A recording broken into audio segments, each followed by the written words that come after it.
मर्जीना, ओ मर्जीना, सुनती हो?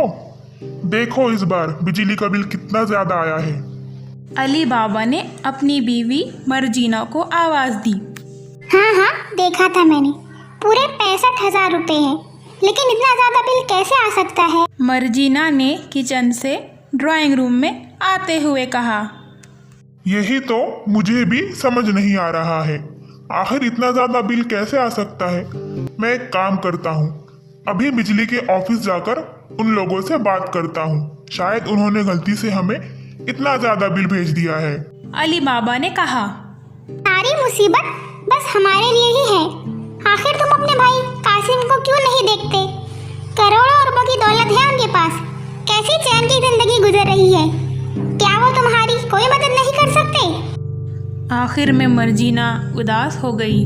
नहीं मर्जीना, भाई भले ही कितने भी अमीर क्यों ना हो, लेकिन वो मेरी कोई मदद नहीं करेंगे।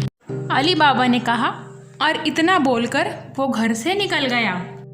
बिजली के ऑफिस पहुंचकर उसे 2 घंटे तो लाइन में खड़े ही रहना पड़ा और अपना काम ख़त्म करके जब वो बाहर निकला तो उसने देखा कि वहाँ मौजूद कुछ लोग एक बैंक की इमारत की तरफ बड़ी तेजी से बढ़ रहे थे। ये कौन लोग हो सकते हैं और इतनी तेजी से बैंक की तरफ क्यों जा रहे हैं? अली बाबा ने अपने आप से कहा और फिर कुछ सोचकर वो भी उनके पीछे चल पड़ा। बैंक पहुंचकर उसे पता चला कि वो लोग तो असल में बैंक लूटने आए थे और अली बाबा को डाकुओं को देखकर इतना डर लगा कि वो डर के मारे वहीं एक कोने में छुपकर बैठ गया। बैंक अच्छी तरह से लूटकर डाकू अपने रास्ते चल पड़े। अली बाबा भी चुपचाप अपनी जगह से उठा और उनके पीछे पीछे चलने लगा। बैंक से निकलकर डाकू जंगल के रास्ते पर हो लिए। अली बाबा भी चुपचाप उनके पीछे पीछे चल रहा था। जंगल से गुजरकर डाकू एक पुराने मकान के सामने पहुंच गए। अली बाबा भी वहां पहुंच चुका था।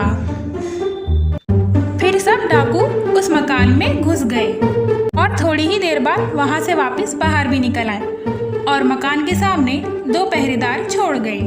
1 घंटे बाद अली बाबा भी पहरेदारों की आग बचाकर उस मकान में जा घुसा, लेकिन अपने सामने इतनी सारी दौलत देखकर उसकी आंखें फटी की फटी रह गई और उसके दिल में इस दौलत का लालच आ गया। उसने जल्दी जल्दी वहां से थोड़ी रकम निकाली, एक बैग में समेटी और मकान से बाहर निकल गया। मकान से बाहर निकलकर शहर के रास्ते पर चल पड़ा। 3 दिन बाद पूरे मोहल्ले में ये खबर फैली हुई थी कि अली बाबा और उसकी बीवी मर्जीना रातों रात अमीर बन गए हैं।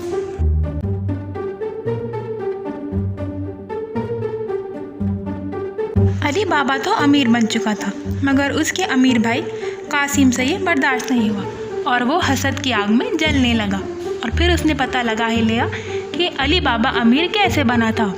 फिर एक दिन वो भी डाकुओं का पीछा करते करते उस मकान तक जा ही पहुंचा और फिर पहरेदारों की आंख बचाकर वो भी उस मकान में जा घुसा। लेकिन इससे पहले कि वो उस दौलत पर कब्जा करता, उसे पुलिस के सायरन की आवाज़ सुनाई दी और इस तरह पुलिस ने कासिम को भी डाकुओं का साथी समझकर गिरफ्तार कर लिया। दूसरी तरफ अली बाबा के एक पड़ोसी को भी उस पर शक हो गया और उसने पुलिस को खबर कर दी और इस तरह अली बाबा चोरी करने और चोरों के बारे में वक्त पर पुलिस को न बताने के जुर्म में गिरफ्तार हो गया और इस तरह वो लोग पहले से भी ज्यादा गरीब हो गए।